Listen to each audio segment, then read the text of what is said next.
그리스도의 몸교회의 비전은 세계 복음화입니다. 계획이 있습니다. 너는 계획이 다 있구나.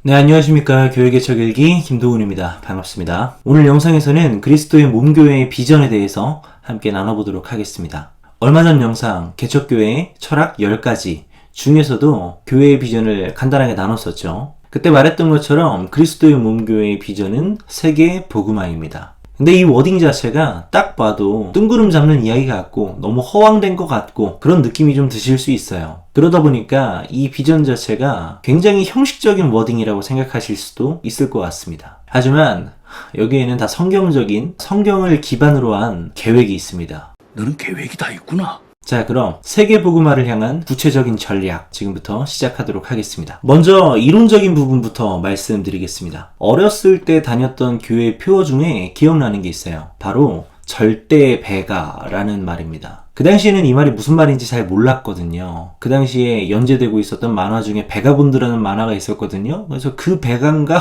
뭐 이런 생각 했었던 기억이 나네요. 그런데 자, 여기에 굉장히 핵심이 있습니다. 세계복음화를 향한 가장 기초적인 베이스는 바로 배가하는 사역입니다. 배가하는 사역이 무엇인지 설명하기 위해 제가 지금까지 교회에서 경험해 왔었던 전도와 선교의 방식을 한번 여러분들에게 나눠보도록 하겠습니다. 교회에서 전도축제라는 이벤트를 준비합니다. 성도들은 그 전도축제를 위해서 전도할 사람을 작정합니다. 그리고 그것을 작정자 명단으로 기록합니다. 그 명단을 가지고 기도하면서 삶 속에서 그 사람을 교회에 초대할 수 있도록 열심히 노력합니다. 이벤트 당일 교회에서는 미리 선물을 준비하기도 하고요. 비신자가 보기에 지루하지 않은 기독교적인 공연들을 미리 준비합니다. 그렇게 해서 사람들이 초대되어 오면 그 중에 교회의 마음이 열려있는 사람을 다시 한번 명단을 작성하게 되고 그 명단을 가지고 교역자가 신방을 하게 됩니다. 그 신방에서 내가 교회의 일원이 되기로 작정하는 사람은 교역자가 양육해서 교회의 한 지체로 맞이하게 됩니다. 이게 제가 알고 있는 기본적인 전도와 선교, 양육의 루틴이거든요. 성도는 초대하고 목회자는 양육하여 숫자가 늘어나는 교회 성장. 그런데 엄밀하게 말하면 이것은 배가는 아닙니다.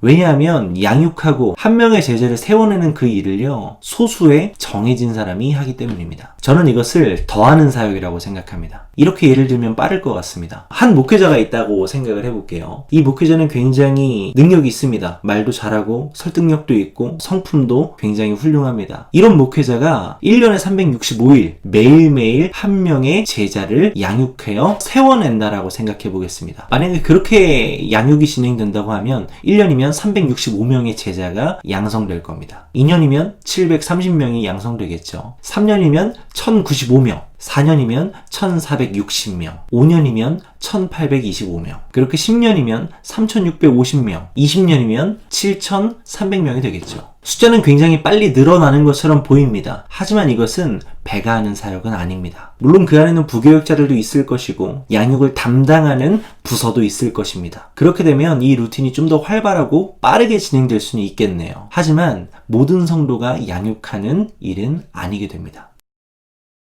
그런데 배가하는 사역은 이 시스템의 결이 조금 다릅니다. 저희 교회를 예로 들어서 한번 설명해 보도록 하겠습니다. 저는 지난 4월에 두 부부와 함께 교회를 개척하게 됐습니다. 두세 사람이 됐죠. 제가 이 두 사람을 위해 기도하며 전심전력으로 이 두 사람을 제자화하기로 합니다. 제자화의 목표는 굉장히 단순합니다. 이 두 사람이 내년에는 다른 누군가 두 사람을 제자화할 수 있는 사람이 될 수 있도록, 즉 마태복음 28장 20절에 나오는 가르쳐 지키게 할 수 있는 사람이 될 수 있도록 말이에요.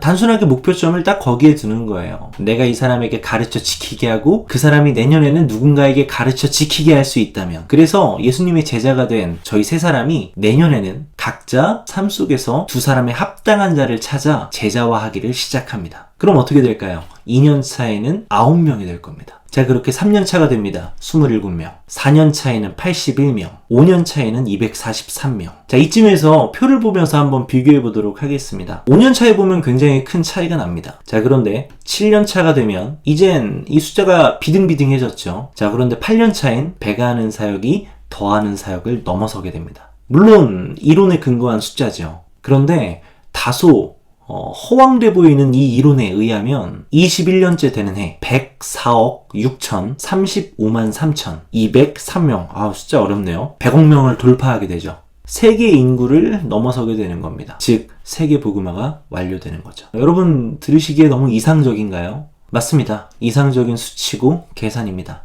불가능해 보입니다. 하지만 모든 교회의 비전인 세계 복음화라는 말은 어떤가요? 이 말은 이상적이지 않나요? 이 목표 자체가 이상적입니다. 하지만 우리는 하나님이 우리들에게 주신 그 미션 자체를 믿습니다. 그렇기 때문에 이 이상적인 목표를 향해 달려가는 거죠. 어쩌면 이 이상적인 목표를 이루기 위해서 이상적인 방법론이 필요한 건 저는 당연하다고 생각합니다. 저는 이 이야기를 말하면서 상상할 때마다 가슴이 웅장해집니다. 만약에 이 마라톤에 동참하는 다른 한 교회가 또 생긴다면 21년 걸리는 그 일은요 얼마나 단축될지 아무도 모릅니다. 지금 이 영상을 찍으면서도 그런 마음에서 가슴이 막 벅차오르는 것을 느낍니다. 우리 같이 세계 복음화를 향해서 한 발자국 내딛어 보시지 않겠습니까? 물론 열매가 없어 보이는 해가 있을 수도 있습니다. 제자화에 실패하는 해도 있을 것입니다. 그러나 거기서 멈추고 포기하지 말고 다시 성령 충만함을 간구함으로 땅끝까지 예수 그리스도의 증인이 되기를 원합니다. 간절히 원합니다. 그래서 오늘도 기도합니다. 자, 이번 영상에서는 세계 복음화를 이뤄내기 위한 아주 이상적이고 이론적인 계산을 세워보았습니다. 다음 영상에서는 이 계산법이 어떻게 교회에 매칭될 수 있는지, 그리고 지금 그리스도의 몸교회는 어떻게 구체적으로 이 계산법을 실천해 나가고 있는지, 또한 교회 안에 이미 있는 제도와 시스템 안에 이 계산법과 방법론이 어떻게 녹아들고 어떻게 진행될 수 있을지에 대해서 아주 실제적인 이야기를 나눠보도록 하겠습니다. 네, 지금까지 긴 이야기 들어주셔서 너무나도 감사드리고요. 오늘 영상은 여기에서 마치도록 하겠습니다. 오늘도 행복한 하루 되세요. 네, 감사합니다.